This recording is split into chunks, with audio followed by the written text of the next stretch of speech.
Hello children, I hope you all are doing great.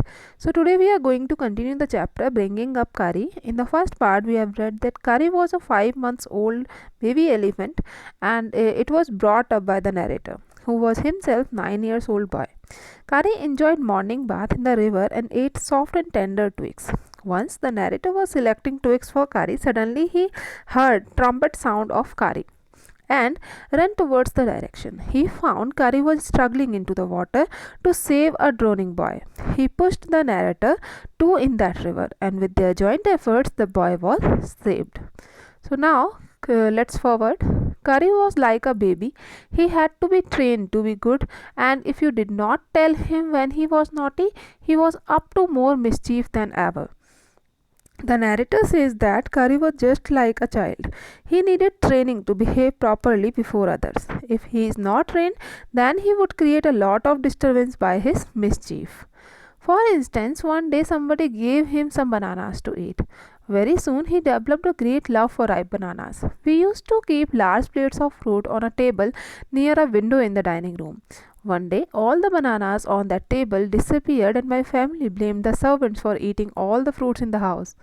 A few days later, the fruits disappeared again. This time, the blame was put on me, and I knew I had not done it. It made me very angry with my parents and the servants, for I was sure that they had taken all the fruits. The next time the fruit disappeared again, I found a banana all smashed up in Kari's pavilion.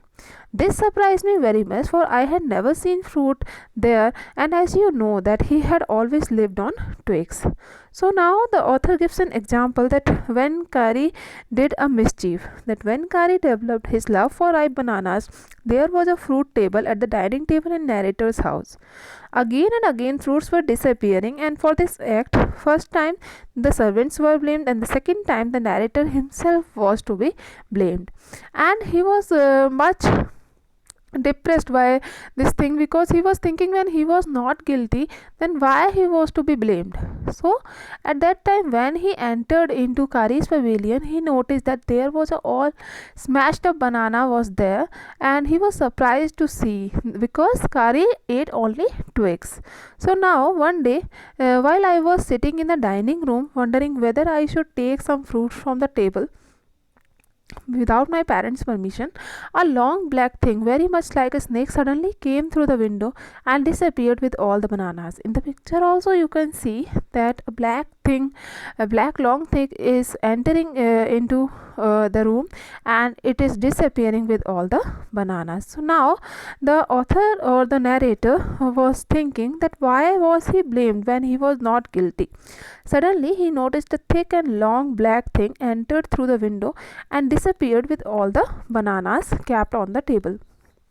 So now I was very much frightened, because I had never seen snakes eat bananas, and I thought it must be a terrible snake would sneak in and take fruit. So I crept out of the room, and with great fear in my heart ran out of the house, feeling sure that the snake would come back into the house or eat all the fruit and kill all of us. So now the author or the narrator was very much afraid by thinking that it was a black dangerous snake, and it will enter again in the house and would kill all of them. So he ran outside.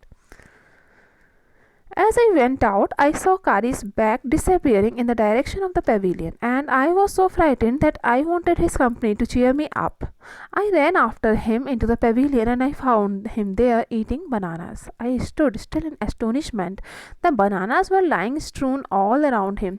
He stretched out his trunk and reached for one far away from where he was standing. Strewn means scattered. This instant, the trunk looked like a black snake, and I realized that Kari was the thief. I went to him, pulled him out by the ear, and joyously showed my parents that it was Kari, not I, that had eaten all the fruits these many weeks. So then I scolded him, for elephants understood words as well as children, and I said to him, next time I see you stealing fruit, you will be whipped. He knew that we all were very angry with him, even the servants. His pride was so injured that he never stole another thing from the dining room. And from then on, if anybody gave him any fruit, he always squealed as if to thank them. So, as the narrator ran out, he watched Kari was going towards his pavilion. The narrator followed him as he wanted Kari's company to make him joyful again. But when he reached there, he was surprised to see that all the bananas were scattered here and there, and Kari was enjoying eating them by scratching its trunk. At that time, he noticed that Kari's trunk was looking like a thick black snake. So, he realized that Kari was the real thief who was stealing fruits from the dining table. Then the narrator brought him before the family members and described that matter. Then he also scolded Kari for behaving like a thief and warned him that he would be whipped next time if he repeats it again. From that moment, Kari never did any mischief again, and whenever he was offered any fruit by someone, he squealed to thank them. Now, an elephant is willing to be punished for having done wrong, but if you punish him without any reason, he will remember it and pay you back in your own coin. So now the narrator describes about the nature of elephants. He says that they are okay when you scold or punish it for their mistake, but if it is punished without any reason, it will surely take revenge of it. Now, an elephant must be taught when to sit down, when to walk, when to go fast, and when to go slow. You teach him these things as you teach a child. If you say that and pull him by the ear, he will gradually learn to sit down. Similarly, if you say Mali and pull his trunk forward, he will gradually learn that it is the signal to walk. So now the author describes about following some important commands to be taught to the elephant, like Dhat and Mali. He says that Dhat is the signal to tell an elephant to sit by pulling its ear, and Mali is the signal to move ahead or walk by pulling its trunk forward. So the narrator trained Kari in that way, and Kari learned Mali after 3 lessons, but it took him 3 weeks to learn Dhat. He was not good at sitting down. And do you know why an elephant should be taught to sit down? Because he grows taller and taller than you who take care of him, so that when he is 2 or 3 years old, you can only reach his back with a ladder.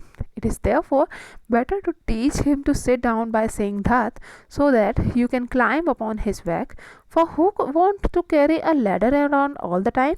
So he says that the narrator taught him like a baby that how to walk, how to sit, when to go fast and when to go slow. And Kari learned following the signal Mali after 3 lessons, but he took much time, approx 3 weeks, to learn how to sit properly by following the command of Dhat. Actually, he was not so good at sitting down, but it is necessary to train an elephant to follow this signal, otherwise you will not be able to climb its back, or you will need a ladder for that. So it's good to teach him how to sit properly. Now the most difficult thing to teach an elephant is the master call. He generally takes 5 years to learn it properly. The master call is a strange hissing, howling sound as if a snake and the tiger were fighting each other, and you have to make that noise in his ear. And do you know what you expect an elephant to do when you give him the master call? If you are lost in the jungle and there is no way out and everything is black except the stars above, you dare not to stay very long anywhere. So the only thing to do then it is to give the master call, and at once the elephant pulls down the tree in front of him with his trunk. This frightens all the animals away. As the tree comes crashing down, monkeys wake up from their sleep and run from branch to branch. So now here you can see that the elephant is pulling out the trees and the monkeys are running in terror, and the tiger is also afraid and it's growling. You can see them in moonlight, and you can also see the stags running in all the directions below. You can hear the growl of the tiger in that distance. Even he is frightened. Then the elephant pulls down the next tree and the next and the next. Soon you will find that he has made a road right through the jungle straight to your house. By Dhan Gopal Mukherjee from Kari the Elephant. So the author describes that another important thing to teach an elephant is master call. It's this strange hissing howling sound to be created in an elephant's ear, and he will be active immediately to clear the whole forest and make way through the forest. So now the master call is very helpful when you are lost in jungle and you are unable to find your way. You are feeling miserable and can't stay in the jungle for very long. It's the time of night. So at that time, if you give an elephant a master call, he will be active, and he will pull down all the trees coming in his way. By this reaction, monkeys, stags, even tigers are afraid. So the elephant comes forward by crashing down all the trees, and it will surely make a way from the jungle to your house. So you can see that the narrator describes the observations about the elephants, as they are very sensitive and they can never harm anyone, and they are a good friend and companion. And the author or the narrator himself enjoyed very much in the company of his pet elephant Kari. So I hope that you have enjoyed this chapter, and you have learned this chapter very well. So thank you all.